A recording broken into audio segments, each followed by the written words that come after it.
ভোটের আগে দান খয়রাতির সংস্কৃতির কড়া সমালোচনা এবার সুপ্রিম কোর্টের। দেশের আর্থিক উন্নতির পক্ষে অন্তরায় এমন নীতির পুনর্মূল্যায়ন প্রয়োজন।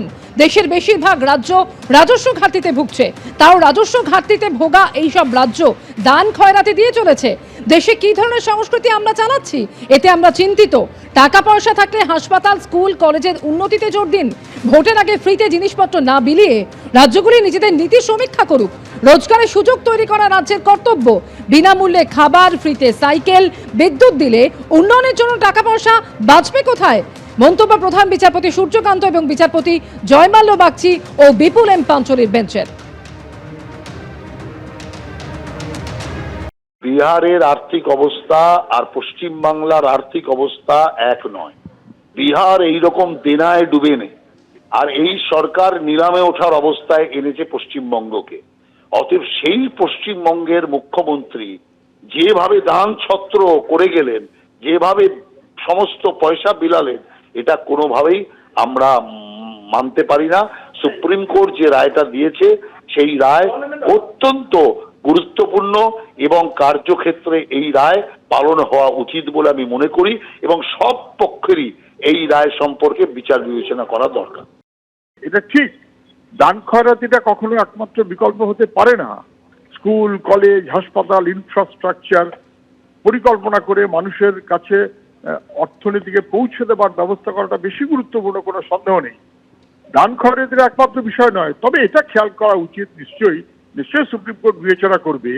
কর্পোরেট সেক্টরকে ছাড় দেওয়া মানে সেটা দান খয়রাতি। দান খয়রাতি আদানি আম্বানিদের হলে তখন আপনি সাধারণ মানুষের জন্য কি বলবেন?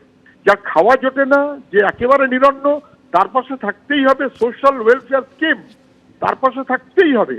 কিন্তু এখন যেটা হচ্ছে, ভোট কেনার জন্য টাকা, it is cash for vote, প্রায় এইরকম হয়ে যাচ্ছে।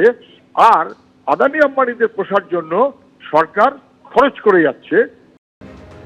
বিজেপি এবং সিপিএম এর বক্তব্য শুনলেন। এবারে শোনাবো সুপ্রিম কোর্টের এই পর্যবেক্ষণ প্রসঙ্গে তৃণমূলের কি প্রতিক্রিয়া। বাংলায় লক্ষ্মীর ভান্ডারে যে 42,000 কোটি টাকা বাংলার মায়েদের কাছে পৌঁছায়, তাতে গ্রামীণ অর্থনীতি সচল থাকে, সেইটা বেশি প্রয়োজন, নাকি সারা ভারতবর্ষের নীরব মোদী, মেহুল চোকসি, বিজয় মাল্যরা বেশি প্রয়োজন, যাদের মেরে দেওয়া টাকা ব্যাংকের লোন ব্যাংক পরবর্তীকালে বলে রাইট অফ করে দিলাম, মানে তোমাদের আর টাকা শোধ দিতে হবে না।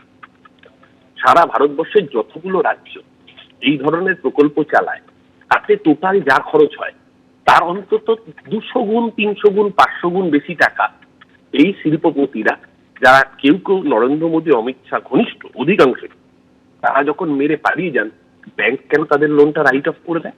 ব্যাংক যদি তাদের টাকাটা উদ্ধার করতো, তাহলে তো আরো বেশি করে গরিব মানুষকে সুবিধা দেওয়া যায়। বাংলার ক্ষেত্রে মুখ্যমন্ত্রী যেটা বলেন সেটা করে দেখান, গরিব প্রান্তিক মানুষের কাছে টাকা পৌঁছয় মমতা ব্যানার্জি সরকার।